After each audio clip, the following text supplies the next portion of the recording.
காதலிக்க நேரமில்லை திரைப்படத்தின் விமர்சனத்தை தான் இணைய பதிவுல பார்க்க போறோம்.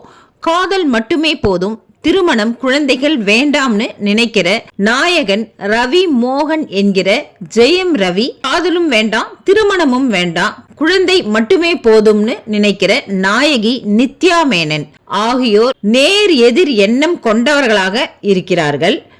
இதைத் தொடர்ந்து நாயகி நித்யா மேனன் செயற்கை கருத்தரிப்பு மூலம் ஆண் குழந்தை ஒன்றை பெற்றுக்கொள்கிறார். இன்னொரு பக்கம் சிங்கிள் பிளேபாயாக இருக்கும் ரவி மோகன் வாழ்க்கைய அப்படியே பல பெண்களுடன் உல்லாசமா வாழ்ந்து வருகிறார். இப்படி நேர் எதிர் எண்ணங்களோட இருவரும் ஒரு கட்டத்துல சந்திக்க நேர்கிறது. இருவருக்குள்ளும் காதல் பற்றி கொள்கிறது.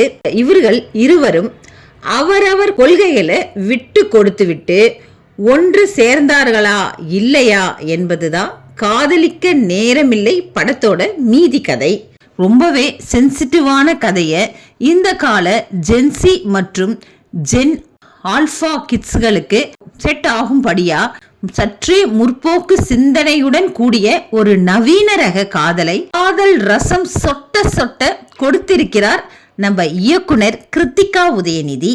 கொஞ்சம் மிஸ் ஆனாலும் இந்த படம் ரசிகர்களுக்கு வேற ஒரு விதத்தில் புரிந்து கொள்ளும்படி சேர்ந்துவிடும் என்ற டேஞ்சரான ஒரு விஷயத்தை ஒரு பக்கம் வைத்துக்கொண்டு இன்னொரு பக்கம் நேர்த்தியான காதல் கதையை இப்படத்துல கொடுத்து அதை ரசிக்கும்படி கொடுத்திருக்கிறார் இயக்குனர் கிருத்திகா உதயநிதி.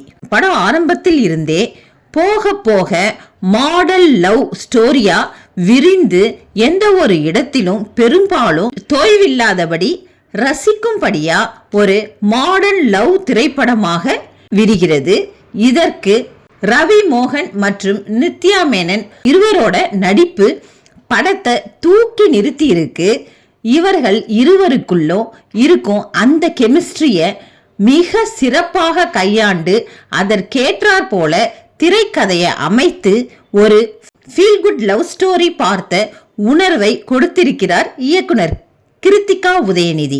இந்த படத்துல இருக்கும் பிரச்சனை என்னன்னு பாத்தீங்கன்னா, இந்த படத்தை யாரெல்லாம் ஏற்றுக்கொள்ள முடியும் யாரெல்லாம் ஏற்றுக்கொள்ள முடியாது என்ற கேள்வி பல இடங்கள்ல எழுவதையும் தவிர்க்க முடியல. இந்த கால இளைஞர்கள் இப்படத்தை ஏற்றுக்கொள்ள நிறைய வாய்ப்பு இருக்கு. ஆனா 45 வயது கடந்தவர்கள் இந்த படத்தை எப்படி பார்ப்பாங்க என்ற ஒரு கேள்விக்குறியும் இந்த படத்தின் மூலம் எழுகிறது.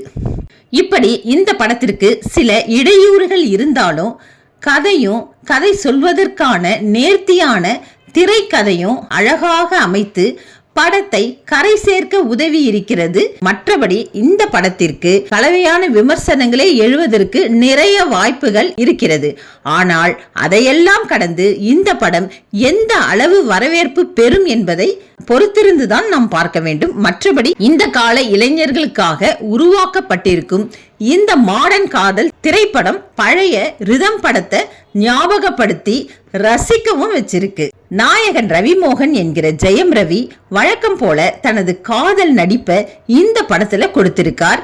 இவரது ஸ்கிரீன் பிரசன்ட் பல்வேறு இடங்கள்ல பெண் ரசிகைகளை ஈர்த்திருக்கு.